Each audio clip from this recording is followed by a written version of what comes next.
प्यारे अधिवक्ता साथियों, 12 बजने में 5 मिनट बाकी है और आज है 17 मई 2024। 17 मई यानी इसका भी क्रमांक जोड़ें तो 8 हो जाता है।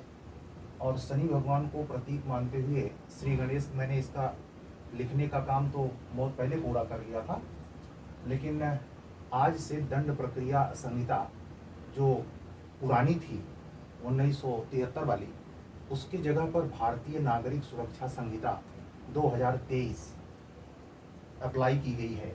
और जो मुरादाबाद में ट्रेनिंग सेंटर में नए पुलिस अफसरान को ट्रेनिंग के लिए, ट्रायल के लिए, और आप जानते हैं जुलाई से ये कानून लागू हो जाएगा। जुलाई आने में ज़्यादा देरी नहीं बची है।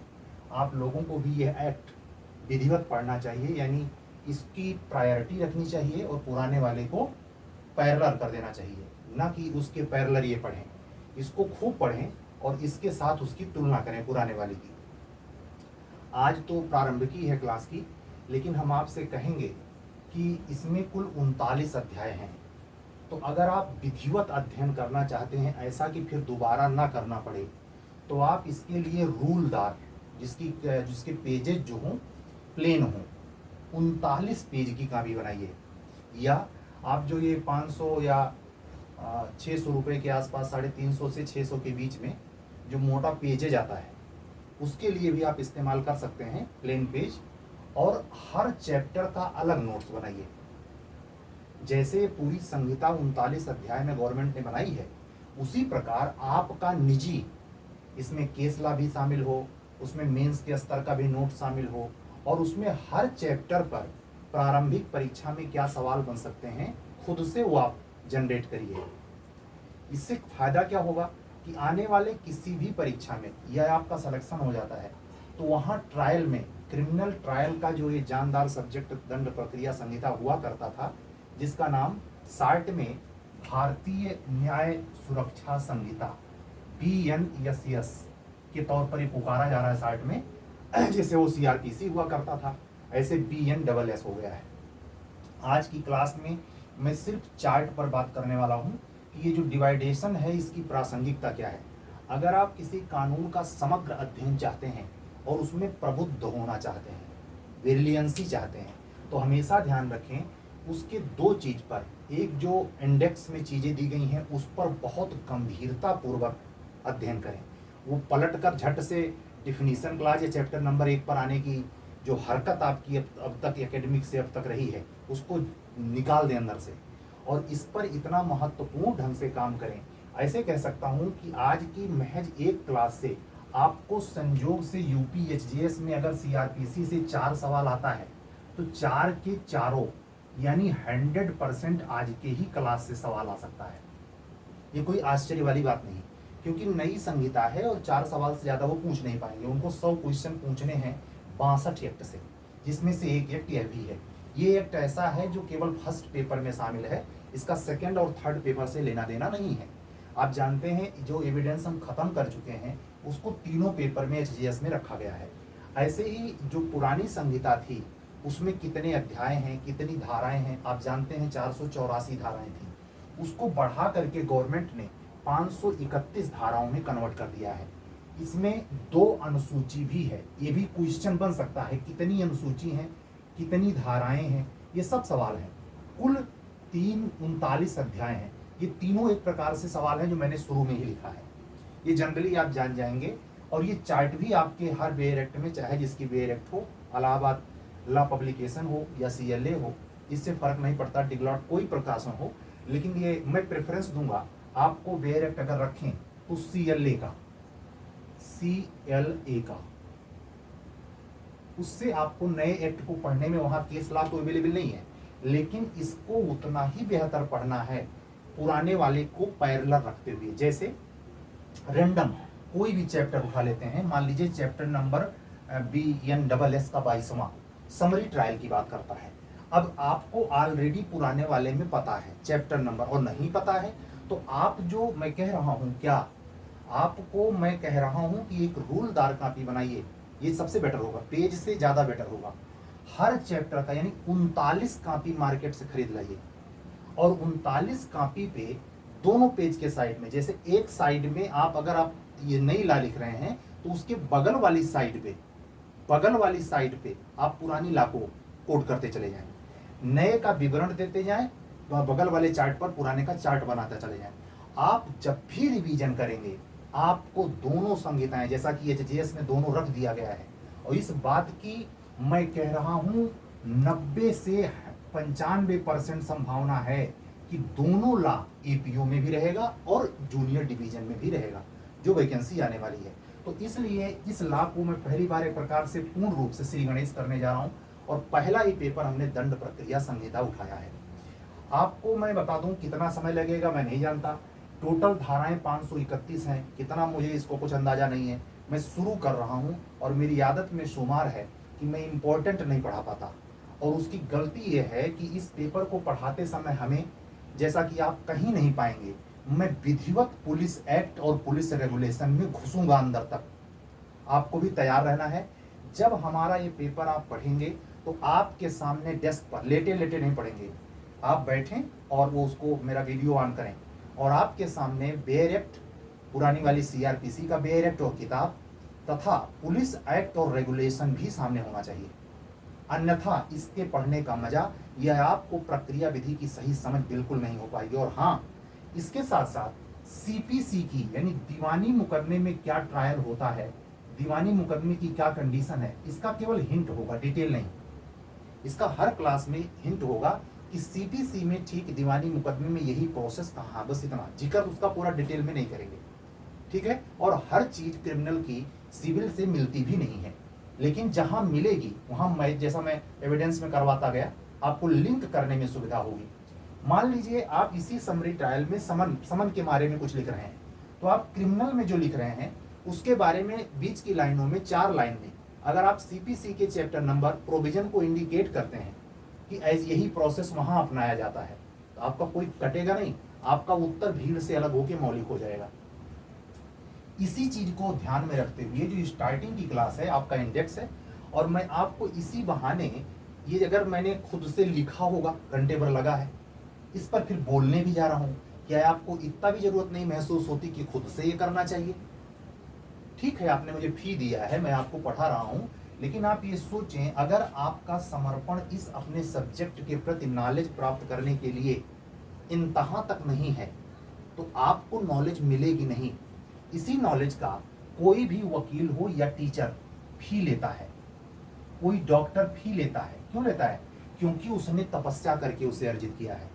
किताबों में तो पढ़ा ही है, अनगिनत किताबें हैं, अनगिनत ब्रांच की किताबें हैं, अनगिनत राइटर की किताबें हैं, पढ़ी हुई हैं, ऑनलाइन सामग्री पढ़ी हुई है, लेकिन जब तक आप नहीं सचेत होंगे वो सब रद्दी का टुकड़ा है। और अगर आप कहीं 2 चीज के शिकार हैं, ओवर कॉन्फिडेंस और आप अपने दिमाग के आगे किसी को कुछ समझते नहीं, तो आपको मृत प्राय तो आप हैं, मुर्दे की तरह अकड़े हुए, लेकिन आपको समझ पूरी जिंदगी नहीं आएगा।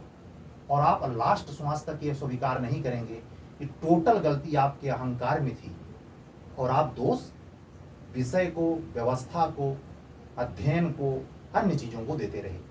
तो अध्ययन करने के लिए 3 चीज, बेजोड़ मेहनती, सामग्री प्रमाणिक और अपने हाथ के लिखे हुए नोट्स, ठीक है।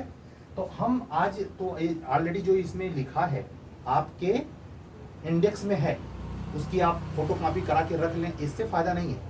आप जब कलम चलाते हैं, जैसे मैंने घंटे भर चलाया है, तो मुझे एकाएक नहीं, ये सारी सीआरपीसी के प्रोविजन को कितना बदला है इस नई संहिता में, और दंड प्रक्रिया संहिता में मेजर परिवर्तन है। मैं जब पढ़ाऊंगा डिटेल में तो जगह जगह वो चीजें आएंगी और आपको समझाऊंगा। लेकिन इस पॉइंट को कवर करने के लिए कि ये जरूरत क्यों पहुंची, तो 3 मुख्य बातें हैं। उद्देश्य पे चर्चा मैं डिटेल में कल करूंगा, लेकिन हल्का सा समझ लें। पहली बात तो सरकार के पास मुकदमों का अंबार है, इसलिए चाह रही है गवर्नमेंट त्वरित विचारण। त्वरित विचारण इंग्लिश में क्या बोलेंगे? Fast trial.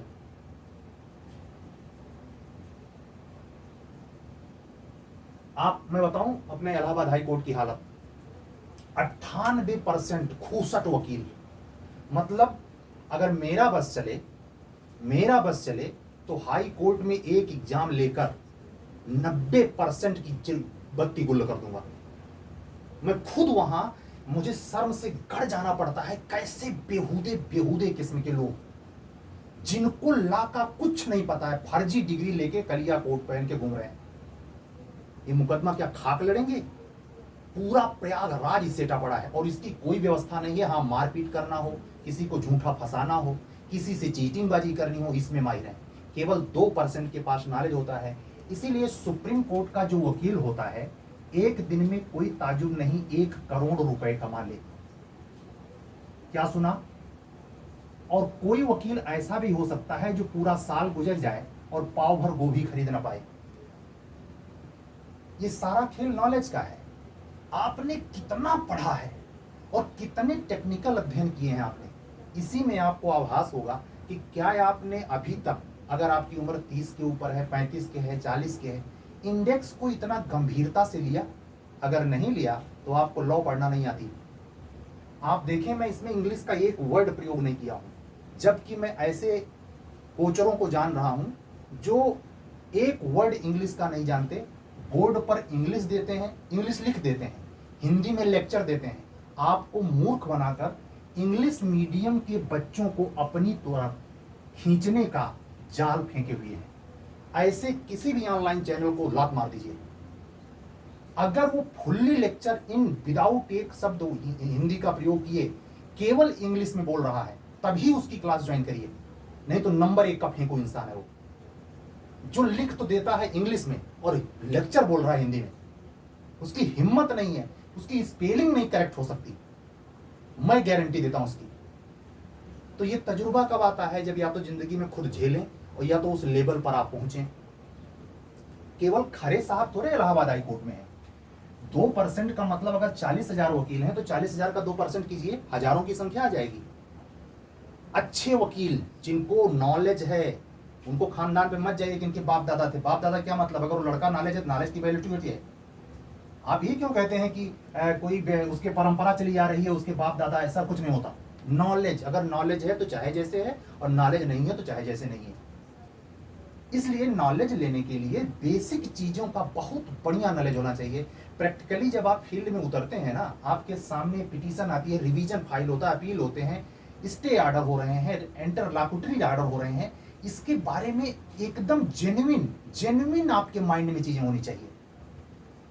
दलालों से बचने के लिए आपका सातिराना दिमाग नहीं काम कर पाएगा। दलालों से बचने के लिए आपके पास नॉलेज किस बेस पर है? आप मतलब, अगर आपको ईश्वर ने, परमात्मा ने इतना सक्षम बनाया है कि आप नॉलेज से भरे हैं, तो मैं कहता हूं, जो लड़कियों में कहा जाता है सिक्स सेंस होता है, पीछे की हरकत पहचान लेती हैं, वो आप में खुद डेवलप हो जाएगी। मतलब चलते फिरते आप ये महसूस कर लेंगे कि फला व्यक्ति की टेंडेंसी क्या है, क्या कहना चाहता है। नया नया क्लाइंट आया है, ना उसका नाम पता, ना ग्राम पता, ना उससे कभी मिले, उसकी कही गई बात पर विश्वास किया और प्लान तैयार कर दी, और उसके विश्वास के आधार पर आप बहस कर रहे हैं। डिफेंस पता नहीं, कानून की पता नहीं, एक्सप्लेनेशन के बारे में कुछ जानकारी नहीं, व्यवहारिक प्रैक्टिस है नहीं, कूद पड़े। तो अपने सीनियर के आगे सीपो करिए, और सीनियर भी अगर नॉलेज वाला होगा तो कुछ बताएगा, नहीं तो तारीख पे तारीख दिलवाएगा। यही हो रहा है कोर्ट में। तो आपको ये जो शुरुआती स्ट्रक्चर में खींच दिया हूं, ये इसलिए बोल रहा हूं कि इसी बहाने मजबूर हों और एक एक सेक्शन को ईमानदारी से घोटें। आपको मैं कहता हूं, किसी चीज में 1 सेकंड जाया करने की फुर्सत नहीं होगी, और अगर फुर्सत है, आपका समय यूं ही अंगड़ाई में गुजरता है, तो आप इस फील्ड के लिए नहीं बने हैं। जबरदस्ती ना करें। आप ऐसे नहीं मारेंगे तो 44 चाल पे लात मार के भगा देगा ये, न घर के न घाट के। फटीचरों की संख्या बहुत है, 1% भी वो आंकड़ा नहीं है जो ज्ञान के लेवल पर नॉलेज रखते हो। करिया कोट पहनने से कुछ होता है, 4 व्हीलर रखने से कुछ होता है? नॉलेज आइए, दम हो, इसमें आइए टक्कर लेने में। तो खुला चैलेंज करता हूं कि जो पिछले 3 बैच के सेलेक्टेड ऑफिसर हैं, आए खुली मंच पर डिबेट करनी हो, हिम्मत हो। तो ये तब आती है जब आप पढ़ते हैं, वैसे नहीं आएगी। तो आप इसमें इंडेक्स में है, चीजों को आप देखते चलेंगे।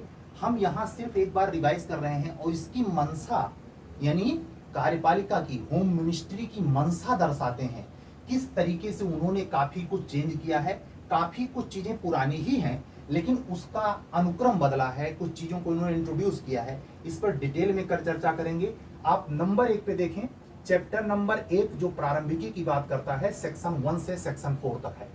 उसके बाद आता है चैप्टर नंबर 2, ये दंड न्यायालयों के कार्यालयों और उनके गठन की बात करता है।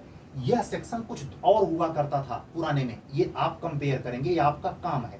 सेक्शन 6 से सेक्शन 20, मैं कह रहा हूं रूलदार कॉपी के सेकंड पेज पर अगर लेफ्ट पेज पे राइट वाला लिख रहे हैं नया वाला तो राइट पे, और राइट पे अगर इसको लिख रहे हैं तो लेफ्ट पे उस पर लिखें। वहीं अगल बगल लिखें, उससे संबंधित कंटेंट चाहे चिपका लें, चाहे जैसे सुविधाजनक करें, अन्यथा बहुत घाटे में रहेंगे।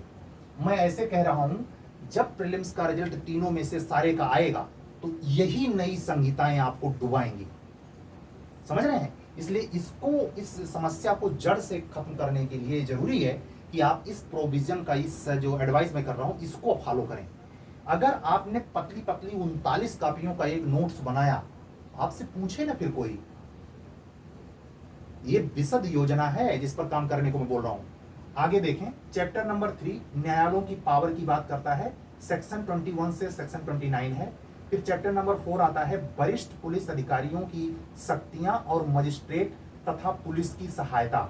ये चैप्टर आप नोट कर लें, आप अपने उसमें बेरेक्ट में या इंडेक्स में नोट कर लें, most important chapter number 4, most important.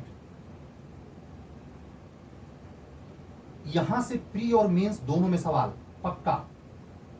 Police अधिकारियों की शक्तियां और मजिस्ट्रेट तथा पुलिस की सहायता, यहां से शुरुआती क्वेश्चन जो बनेंगे, जैसे पुराने में 37 सीआरपीसी हुआ करती थी, जनता पुलिस की मदद कैसे कर सकती है, आम पब्लिक कैसे कर सकती है, ठीक है, एक प्राइवेट व्यक्ति कैसे अरेस्ट कर सकता है, करवा सकता है किसी को, 43, उन सारे प्रोविजन को घसीट लाई है कहां, सेक्शन 30 से 34 में, सेक्शन 30 से 34 में काफी रद्दोबदल हुआ है। उसके बाद आए चैप्टर नंबर 5 जो बात करता है व्यक्तियों की गिरफ्तारी। देखिए 35 से 62 एफआईआर के बारे में प्रोविजन आगे चेंज है, लेकिन यहां ध्यान दें चैप्टर नंबर 5 व्यक्तियों की गिरफ्तारी, सेक्शन 35 से सेक्शन 62। उसके बाद आता है चैप्टर नंबर 6 हाजिर होने को विवश करने की आदेशिकाएं। हाजिर होने को विवश करने की, अभी जो समन का हुआ करता था, जो चैप्टर नंबर 5 हुआ करता था, यहाँ चैप्टर नंबर 6 हो गया है। समन के बारे में 63 से 61 से हुआ करता था, 71 है। इसके बारे में जब मैं अंदर घुसूंगा तो और आपको बहुत सारी टेक्निक मिलेगी जिससे आप याद करने में आपको सुविधा होगी। अभी घबराना नहीं है, पहली क्लास है, इसको इंट्रो के तौर पे दें। उसके बाद आता है गिरफ्तारी का वारंट। समन पे अगर कोई व्यक्ति नहीं आता तो एनबीडब्ल्यू वीडब्ल्यू होता है, बेलेबल वारंट या नॉन बेलेबल वारंट। आप कचहरी में जाएं, वहां अगर रेगुलर जाएंगे तो आपको बहुत नॉर्मल कचहरी की भाषा है, कचहरी की भाषा, आपको हैरानी होगी अगर ये भाषा आप एचजेएस के एग्जाम में लिखते हैं तो हाई कोर्ट का न्यायमूर्ति आपको भरपूर नंबर देगा, और अगर किताबी लैंग्वेज अपनाते हैं तो नंबर गए काम से, क्योंकि वो आपको पढ़ाकू नहीं ढूंढ रहा है, वो पेशेवर प्रैक्टिशनर्स विद नॉलेज ढूंढ रहा है। इसीलिए वो तलवाना पूछेगा, तलवाने में टिकट कितने का लगता है, अब पता ही नहीं। जा रहे हैं वहां लंबरदार बने हैं, बार का इलेक्शन लड़ते हैं, जिंदाबाद मुर्दाबाद करते हैं, रास्ते में कोई मिल जाता है टटिया पड़ते हैं, अंदर से झंडा है बाहर से लंबरदार है, यही वकील की पहचान हो गई है। ऐसे फटीचर अहंकारियों से दूरी बनाइए, और अगर आपको नॉलेज चाहिए तो किताबों में खपिए, पर डे कचहरी जाइए, रात रात भर पढ़ना पड़ता है, तब जाकर के कोई मुकदमा कोई जीत पाता है और कोई न्यायमूर्ति निर्णय लिख पाता है, कोई जज कोई निर्णय दे पाता है। खिलवाड़ नहीं है ये, खाला का घर नहीं, समझे। तो 72 से 83 तक गिरफ्तारी का वारंट। उसके बाद इसी में टॉपिक है, ध्यान दीजिए, जो मैं चैप्टर 6 चल रहा हूं, टॉपिक नंबर का समन, टॉपिक नंबर खा, एक टॉपिक नंबर भी क्लियर होना चाहिए कि किस चैप्टर में कितनी टॉपिक है। ऐसे आपको फायदा क्या होगा, हम ऐसा क्यों करवा रहे हैं। अगर आपसे मेंस में सवाल पूछा जाता है गिरफ्तारी का वारंट, तो आपको सिर्फ इतना याद नहीं होना चाहिए कि सेक्शन 72 से 83, आपको यह भी याद होना चाहिए कि चैप्टर नंबर 6 का टॉपिक नंबर बी ख है, इतना कंठस्थ होना चाहिए। कमांडिंग पोजीशन होती है एवियोजन अधिकारियों की, इस समय पढ़ा रहे हैं हमारे सारे दोस्त लोग हैं, एक से एक ऑफिसर है, मतलब उनको सुनिए तो सही, कितना जिंदगी गलाई है उन्होंने। सड़क पर जाके वो घपोड़ नहीं मार रहे, पढ़ना पड़ेगा, कमर की हड्डी सीधी करनी पड़ेगी, वो लेटे लेटे अंगड़ाई लेने से कुछ ना होता। इसका टॉपिक नंबर गा है उद्घोषणा और कुर्की। आपकी जो 82 की कार्यवाही हुआ करती थी, अगर कोई पकड़ में नहीं आ रहा है, एनबीडब्ल्यू जारी हुआ फिर भी नहीं आ रहा है, तो कुर्की होती है। अटैचमेंट की जो कार्यवाही थी, थोड़ा सा अंतर है, 84 से 89 हो गया है। फिर आदेशिकाओं संबंधी अन्य नियम भी हैं 90 से 93 में। इसमें क्या होता है कि एक वारंट जारी करने के बाद भी वो नहीं आया तो दूसरा भी जारी हो सकता है। उन सारे प्रोविजन के बारे में 90 से 93 बात करता है। और ये चैप्टर नंबर 6 का टॉपिक नंबर डी या घ है, एकदम याद रहे। उसके बाद आता है चैप्टर नंबर 7, ये कानूनी समझ के लिए, यानी जो वो बैठे नहीं होते जो प्लेंट बनाते हैं, समझना ध्यान से, जो आपका ये आरोप सॉरी क्या कहते हैं रिटेन स्टेटमेंट तैयार करता है, या जो आपके आरोप पत्र के लिए प्रार्थना पत्र तैयार करता है, उन सारे के लिए चैप्टर नंबर 7 बहुत इंपॉर्टेंट है। देखिए क्या है, चीजें पेश करने हेतु आदेशिकाएं। किसी भी फौजदारी मसले में जो डॉक्यूमेंट, कोई चीज, पत्र, तार, डाक, कोई वस्तु, हथियार, कुछ भी, वो आप जब्त किए हैं या आपके पास पाई गई है या पाए जाने की प्रबल संभावना है, उस स्टेज पर उसको पेश करने के लिए समन हो सकता है। नहीं मानेंगे तो 96 में तलाशी वारंट हो सकता है। उससे संबंधित भी और अतिरिक्त प्रावधान सेक्शन 102 से 104 तक किए गए हैं। उसके बाद इतना भी नहीं है, इसमें टॉपिक नंबर डी प्रकीर्ण है। इसमें भी 4 टॉपिक है। का है पेश करने के लिए समन, 94-95 इसको गवर्न करती है। तलाशी वारंट 96 से 101। अब आपसे पूरे सीआरपीसी में अचानक मेंस में तलाशी वारंट के बारे में चाहे जहां पूछे ऑल इंडिया एग्जाम में, तो आपके दिमाग में आना चाहिए कि नई BNS की संहिता में चैप्टर नंबर 7 का टॉपिक नंबर ख, इतना तक याद रखिए। अध्याय पर जोर दीजिए अगर ला समझना है और लंबे समय तक याद रखना है। अगर ऐसा कोई मिला हो झकझोरने वाला बताना। आगे देखिए चैप्टर नंबर 8, यहां है सेक्शन 105 से 110 आपको पढ़ना है। इसमें 5 धाराएं ही हैं और इसमें कोई टॉपिक नहीं है। बस कितना है, कुछ मामलों में सहायता के लिए, नहीं सॉरी, ये उसी चैप्टर नंबर 7 का था। ये देखिए मैंने एरो लगा रखा है। चैप्टर नंबर 105 110 चैप्टर नंबर 7 का है। चैप्टर नंबर 8 111 से शुरू होता है 124 तक, जिसमें कोई अन्य टॉपिक नहीं है, एक ही टॉपिक है, कुछ मामलों में सहायता के लिए व्यतिकारी व्यवस्था, संपत्ति की कुर्की और जब्तीकरण की प्रक्रिया या समपहरण की प्रक्रिया। ठीक है, तो इससे रिलेटेड भी सवाल आते हैं और इससे सवाल में लिख के मैं आपको इसमें आप नोट करें। Chapter number 8 only for mains, only for mains exam. आइए चैप्टर नंबर 9 पर, जो परिशांति कायम रखने की व्यवस्था 106 से 122 तक थी, समझ रहे हैं, उस व्यवस्था को चैप्टर नंबर 9 में नई संहिता में शामिल किया गया है। और सेक्शन नंबर है जो पहले मेंटेनेंस का हुआ करता था 125 से 143। तो यानी इससे रिलेटेड सवाल आपको इंटरव्यू में पूछे जा सकते हैं, इससे रिलेटेड सवाल आपको इंटरव्यू में पूछे जा सकते हैं। तो आप चैप्टर नंबर 9 को कायदे से पढ़ेंगे और जब मैं पढ़ाऊंगा तो कोशिश करूंगा ये 2 या 3 क्लास में जरूर खत्म हो जाए, क्योंकि यहां से इंटरव्यू में आप इसको लिख सकते हैं कि chapter number 9 for interview plus mains plus pre, तीनों के लिए इंपॉर्टेंट है। आइए चैप्टर नंबर 10, पत्नी, संतान और माता पिता के भरण पोषण, 144 से 147 तक, 144 से 147 तक की व्यवस्था हो गई है, जो 125 से हुआ करती थी 129 तक। ठीक है, अब आप यहां देखिए चैप्टर नंबर 11 क्या कह रहा है, लोक व्यवस्था। ये पुलिस डिपार्टमेंट का जो पूरा कंट्रोल है और ये एग्जीक्यूटिव मजिस्ट्रेट जिस पर काम करता है। चैप्टर नंबर 11 फॉर प्रीलिम्स के लिए बहुत इंपॉर्टेंट, लोक व्यवस्था और परिशांति बनाए रखना। उसकी टॉपिक नंबर 1 विधि विरुद्ध जमाओ, 141 पुरानी वाली आईपीसी, उसमें 148 से 151 तक आप देखेंगे। दूसरी टॉपिक है पब्लिक न्यूसेंस, जो 133 में जिसके बारे में प्रावधान सशर्त आदेश जारी करने का था, उसको प्रमोट किया गया है 152 से 162 तक। उसके बाद आता है न्यूसेंस या आशंकित खतरे। आप जानते हैं 133 के जो अर्जेंट आर्डर हुआ करते थे, उससे संबंधित न्यूसेंस या आशंकित खतरे से अर्जेंट मामले, ये है सेक्शन 163।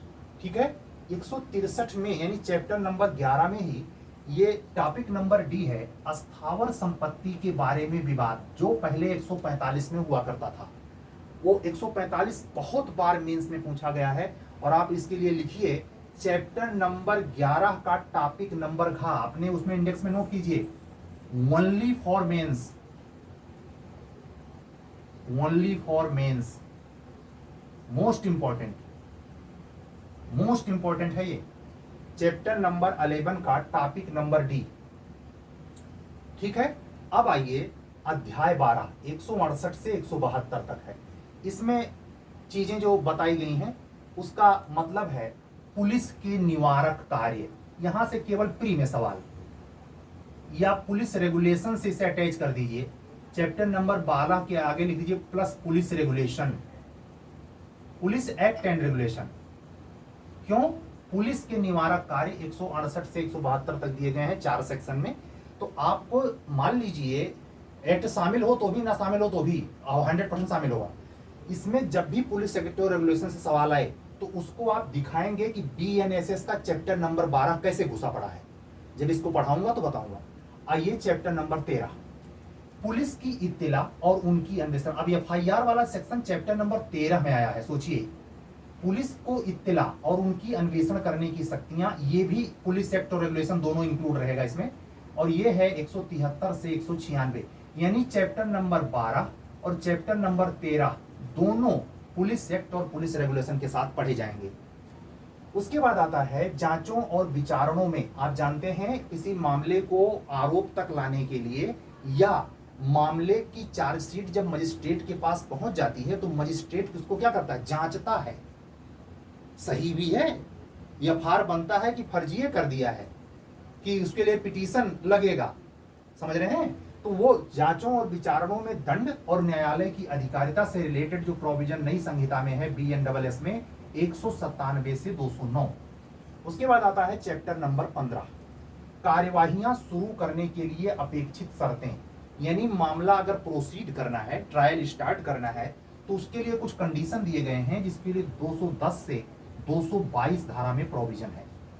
इसके बाद ये जो सवाल है मजिस्ट्रेटों से परिवाद, लिखिए प्री एंड मेंस दोनों के लिए इंपॉर्टेंट, प्री एंड मेंस दोनों के लिए इंपॉर्टेंट, नोट करते चलिए।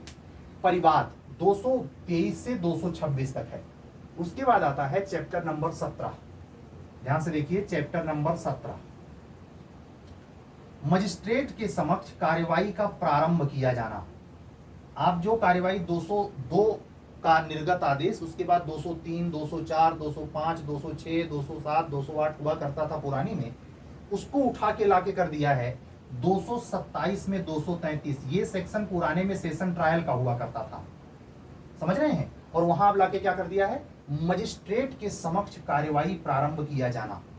तो आप इस इंडेक्स को कम से कम मिनिमम 5 बार पढ़ेंगे, तब आपका जो सवाल आएगा, मैं आपको गारंटी देता हूं अब की बार एचजेएस में या प्री में सवाल इसी इंडेक्स से ही काम चल जाएगा, अंदर पढ़ने की जरूरत नहीं है। इतनी बड़ी संहिता को नई वाले को अगर पुराने वाले से जैसे मैं बता रहा हूं वैसे कंपेयर करके चार्ट बना के पढ़ेंगे तो आपको अंदर जाकर पढ़ने की जरूरत नहीं है, यहीं से प्री के सवाल मिल जाएंगे। केवल धारा पूछ लेगा, कुल सेक्शन पूछ लेगा, चैप्टर नंबर पूछ लेगा, यही सब पूछने वाला है। अभी पहली ही बार में अंदर तक नहीं घुसने जा रहा, लेकिन सवाल बनेगा तो ऐसे ही बनेगा जो मैं बता रहा हूं।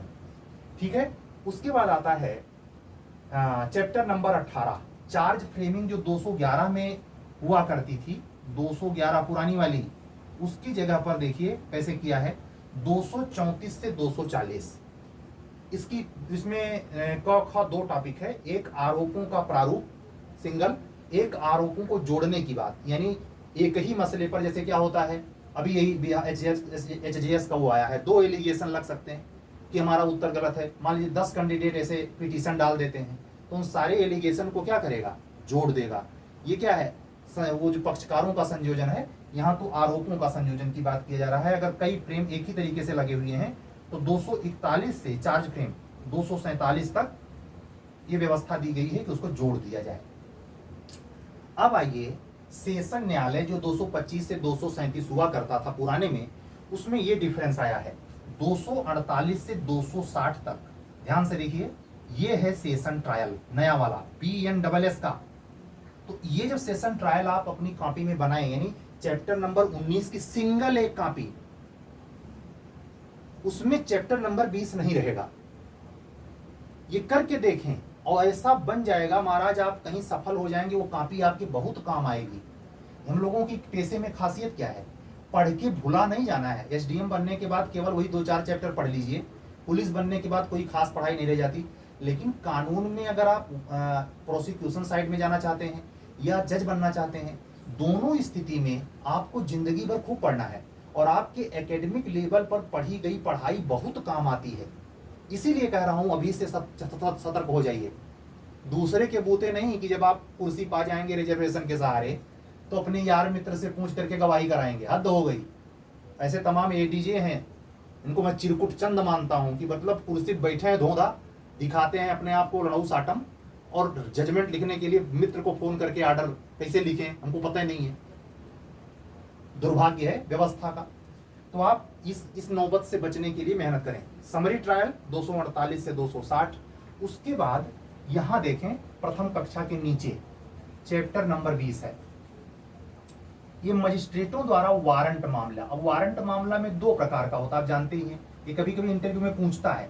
चैप्टर नंबर 20 में वारंट 2 तरीके से, एक पुलिस रिपोर्ट या पुलिस रिपोर्ट से भिन्न, यानी आम व्यक्ति भी ऐसे वारंट के मामले की सूचना डायरेक्ट कोर्ट को दे सकता है।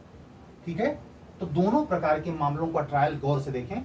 261 से 66 में है पुलिस रिपोर्ट पर, और 267 से 270 3 सेक्शन है पुलिस रिपोर्ट से भिन्न। ठीक है, जो 199 CRPC पुरानी वाली हुआ करती थी, अगर मानहानि का ट्रायल करना है डायरेक्ट सेशन कोर्ट में, तो इसका विचारण कैसे होता था, पुलिस रिपोर्ट से भिन्न परिवाद पर, पुलिस रिपोर्ट से भिन्न उस व्यक्ति के परिवाद पर। 199 CRPC पुरानी वाली, यहां याद रखना। अब आइए चैप्टर नंबर 21 पर, यह है 271 से 73, केवल 2 सेक्शन का अध्याय है। तो एक क्वेश्चन अगर ये पूछ ले बाई चांस रैंडम कि सबसे छोटा अध्याय, तो इसमें देखिए केवल 2 सेक्शन है। चैप्टर नंबर 21, नाम है मजिस्ट्रेटों द्वारा समन ट्रायल। 200 नहीं, सॉरी, विचारण की जो समाप्ति है टॉपिक में, मैं गलत बोल गया, माफ कीजिएगा, फिर से एक बार देख लेते हैं। यहां जो मजिस्ट्रेटों द्वारा मामले का विचारण है, टॉपिक नंबर का पुलिस रिपोर्ट पर संस्थित मामले, टॉपिक नंबर का पुलिस रिपोर्ट से भिन्न आधार पर संस्थित मामले 267 से 270। उसके बाद विचारण की समाप्ति है 271 और 73, यानी जो ये वारंट मामले का समापन होता है, चाहे पुलिस रिपोर्ट पर चाहे पुलिस रिपोर्ट से भिन्न, उसका समापन होगा 271 से 73 में। गलती हो जा रही थी, ये छोटा अध्याय नहीं है। इसके बाद आता है चैप्टर नंबर 21, ये बात करता है समन मामलों में ट्रायल की। पहले कैसा ट्रायल, वारंट, उसके बाद समन। ध्यान दीजिए, पहले सेशन, अब आप देखिए पहले सेशन है, सेशन ट्रायल, उसके बाद दिया है समन ट्रायल, सॉरी वारंट वाला ट्रायल, और तीसरे नंबर पर है समन ट्रायल। ऐसे ट्रिक बैठाइए दिमाग में। समन मामलों में विचारण के लिए 274 से 282 यानी 8 सेक्शन की बात है। यानी समन ट्रायल पे लिखना है तो 274 से 282 की तैयारी करिए, बस काम हो गया नई संहिता का। उसके बाद समरी जो 260 से 265 हुआ करता था पुराने में, वो नए में अब आप ऐसे करें 260 से कितना 83, यानी 20 3 23 और जोड़ देना है। पुराने वाले में 23 और जोड़ देना तो याद रहेगा। 283 से 5 सेक्शन तब भी था, 5 सेक्शन अब भी है 88। ठीक है, याद रखिएगा। उसके बाद आता है जो एक बार्गेनिंग वाला चैप्टर, चैप्टर नंबर 21A हुआ करता था, वो अब नए में चैप्टर नंबर 23 हो गया है, और सौदा अभिभाग। ठीक है, 289 से 300 सरल हो गया है। ये एक इंटरेस्टिंग है, यहाँ अभी तक तो मैं कुछ नहीं बोला आपको, ये ट्रायल है, ये सारे क्वेश्चन मेंस पे हैं ट्रायल वाले। चैप्टर नंबर 24 को लिखिए only for mains, only for mains examination, ठीक है। चैप्टर नंबर 39 को 24 को ध्यान से देखें। कारागारों में जो परिरुद्ध है या निरुद्ध व्यक्तियों की हाजिरी, एचजीएस में यहां से सवाल बन सकता है। इस समय क्योंकि जो वर्तमान में मुर्मू जी राष्ट्रपति हैं, उन्होंने पहली बार शपथ लेने के तुरंत बाद सुप्रीम कोर्ट के सामने यह कहा था कि जिन लोगों को फालतू में बंद करके रखा गया है, जिनको बेचारे की केवल जमानत नहीं मिलने के कारण लंबे समय से जेल में हैं, इनके बारे में आप कुछ सोचिए। तो आप ये समझ जाइए कि यहां से हाई कोर्ट सवाल बनाने वाला है। क्या है? कारागारों में परिरुद्ध या निरुद्ध व्यक्तियों की हाजिरी, इसको लिखिए मोस्ट इंपॉर्टेंट, 301 से 306, मोस्ट इंपॉर्टेंट, ठीक। दोनों के लिए निश्चित कह रहा हूं, एचजीएस में यहां सवाल आएगा। चैप्टर नंबर 25 जांचों और विचारणों में साक्ष्य और अभिलिखित करने का ढंग, जो मैंने एविडेंस आपको पढ़ाया था, तो चैप्टर नंबर 25 की याद दिलाई थी। उसमें जो जांच और विचारों वाला चैप्टर था, चैप्टर नंबर शायद 31 था, उसमें ध्यान नहीं आ रहा, तो उस पुरानी वाले का। लेकिन इसका याद रखिए कि BNSS का चैप्टर नंबर 25 जांचों और विचारणों में, यानी जब ट्रायल चल रहा हो तो ट्रायल के पहले जब मजिस्ट्रेट इंक्वायरी कर रहा हो, उन दोनों स्थितियों में गवाही यानी साक्ष्यों की परीक्षा के लिए जो साक्ष्य लिखने का ढंग 307 से 318 पढ़ना है। यानी कितने? 7 7 14 4 18, 11 सेक्शन है। और साक्ष्यों की परीक्षा के लिए जरूरी हुआ तो कमीशन जारी किया जाता है, और ये सेक्शन है 319 से 336, 336। ये अच्छा खासा सेक्शन है और यहां से मेंस में सवाल बन सकता है। तो आप टॉपिक नंबर खा चैप्टर नंबर बी का नोट करिए, चैप्टर नंबर 25 का टॉपिक नंबर खा साक्ष्यों की परीक्षा के लिए कमीशन, सेक्शन कितने पढ़ने हैं? 319 से 336, 19 दूनी 38, 2 कम 36, यानी 17 सेक्शन पढ़ने हैं आपको। बहुत इंपॉर्टेंट, निश्चित आएगा, आप नोट करके रखिए इसे, क्योंकि इसके लिए भी बहुत बड़ा बदलाव किया है मिसाल ने। अब आइए चैप्टर नंबर 26, ये है विचारणों, जांचों और विचारणों के बारे में साधारण जनरल प्रोविजन क्या है। ये बात करता है 337 से 366। ये अगर पूछेगा भी तो मेंस में वैसे खास इंपॉर्टेंट नहीं है चैप्टर नंबर 26, लेकिन जानना चाहिए। हाँ, चैप्टर नंबर 27 जबरदस्त है एचजीएस के लिए। विकृत चित्त अभियुक्त व्यक्तियों के बारे में जो प्रोविजन है वो धारा 367 से 378 तक है। और आप लिख लीजिए यूपी एचजीएस के लिए most important, most important, note करिए इसे, चैप्टर नंबर 27। 28 पे आइए, यहां से समस्यागत सवाल आपसे पूछे जा सकते हैं। चैप्टर नंबर 28 न्याय प्रशासन पर प्रभाव डालने वाले अपराधों के बारे में उपबंध। अभी न्याय प्रशासन पर प्रभाव डालने वाले अपराध कहाँ हैं? ये जब आप पढ़ने जाएंगे आईपीसी तो उसमें एक चैप्टर अभी बनाया गया है। पुराने में 290 91 ऐसे हुआ करता था। अब ये में चूंकि नई आईपीसी भी बदल गई है तो उसमें नए टेक्निकों को आप समझेंगे और आप उसको याद रखेंगे। इसको आप लिख लें चैप्टर 28 को प्लस आईपीसी पुरानी वाली और भारतीय न्याय संहिता BNAS मिलाकर पढ़ना है। जैसे मैंने 2 चैप्टर बताया, चैप्टर नंबर 12 और 13 पुलिस एक्ट और रेगुलेशन मिला के पढ़ना है, ऐसे चैप्टर नंबर 28 प्लस आईपीसी मिला के पढ़ना है, ठीक है। अब आइए जजमेंट, जजमेंट के लिए आइए निर्णय में, इसके लिए सीपीसी और सीआरपीसी दोनों जोड़ दीजिए। सीपीसी और सीआरपीसी दोनों पढ़ाएंगे इस पर, जजमेंट पर। और ये 29 है, ये है 392 से 406। चैप्टर नंबर याद रखिए जरूर, 29, ठीक है। ये इंपॉर्टेंट है, इससे सवाल प्री में नहीं आएगा, यहां से सवाल प्री में नहीं बनेगा, जानकारी मेंस के स्तर पे होनी चाहिए। अब आइए चैप्टर नंबर 30 प्री के लिए मोस्ट इंपॉर्टेंट, लिखिए प्री के लिए मोस्ट इंपॉर्टेंट। चैप्टर नंबर 30 की बात कर रहा हूं, मृत्यु दंडादेश पुष्टि के लिए किया जाना, जो 369 में हुआ करता था, अब आके पहुंच गया है 407 से 412। 5 सेक्शन इसके लिए पढ़ने हैं। सेशन कोर्ट का डेथ पेनल्टी का ऑर्डर हाई कोर्ट कैसे कंक्लूड करेगा, उसकी व्यवस्था 407 से 412 में की गई है। ठीक है, और ये चैप्टर नंबर 30 है। उसके बाद आता है चैप्टर नंबर 31। हमारा तो मन किया कि मैं डायरेक्ट आपको अपील से पढ़ाऊं, लेकिन हमारी कुछ अधिवक्ता बहनें बहुत ही बेसिक स्तर की हैं, तो अगर मैं इस तरीके से पढ़ाऊंगा तो उनको तो हवा पानी नहीं लगेगा, क्योंकि वो बिल्कुल नहीं जानती। तो एक तरीके से मेथड लॉन्ग मेथड वाला ही चल के चलूंगा समझाते हुए, जिससे दिक्कत ना आए।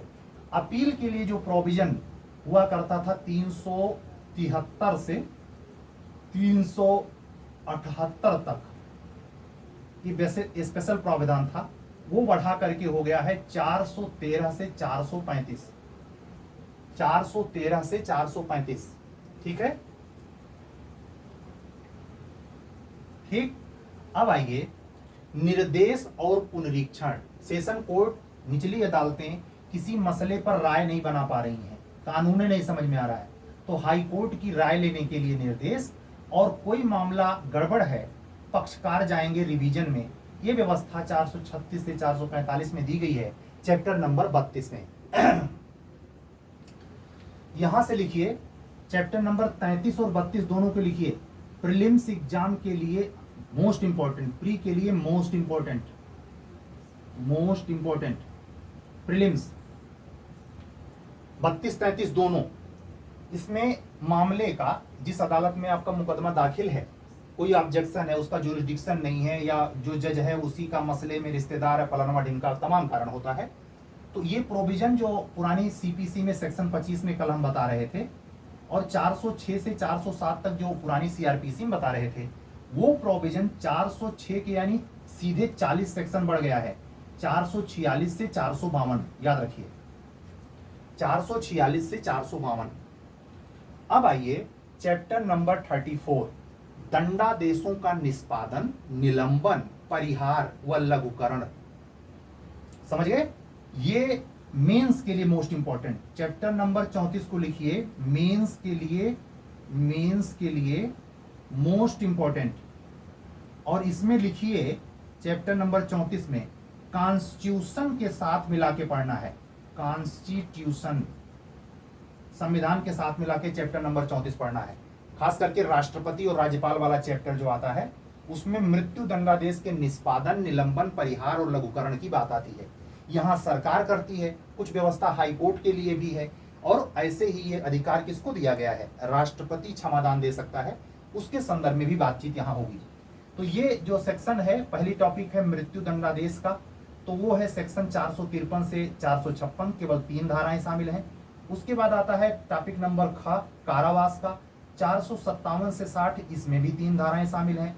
उसके बाद टॉपिक नंबर ग आता है जुर्माने का उद्ग्रहण, इसमें भी 3 सेक्शन, सबके लिए 3-3 सेक्शन की व्यवस्था है।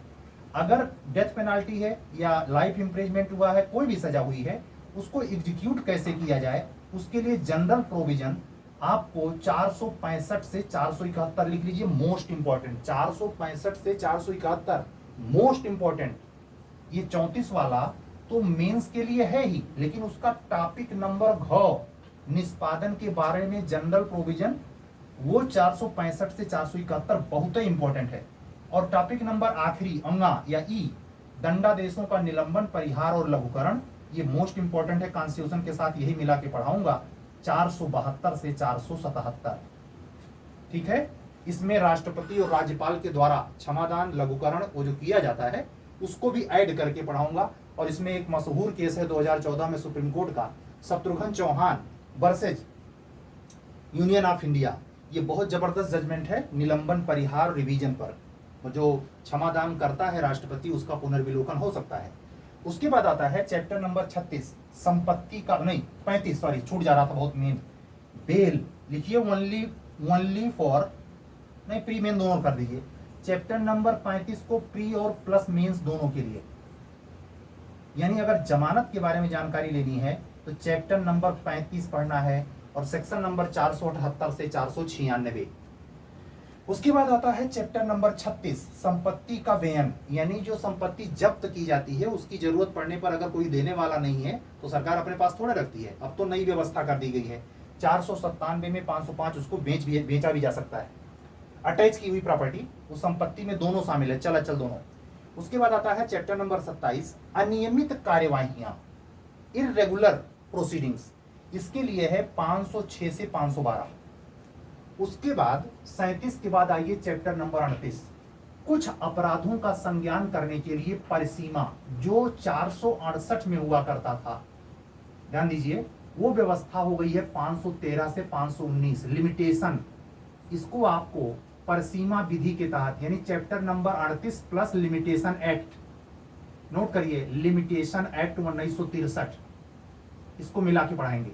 और आखिरी चैप्टर है मिसलेनियस, जो कुछ बचा खुचा है वो चैप्टर नंबर 39 में है, जो 11 सेक्शन में दिया गया है, सेक्शन नंबर 520 से 531।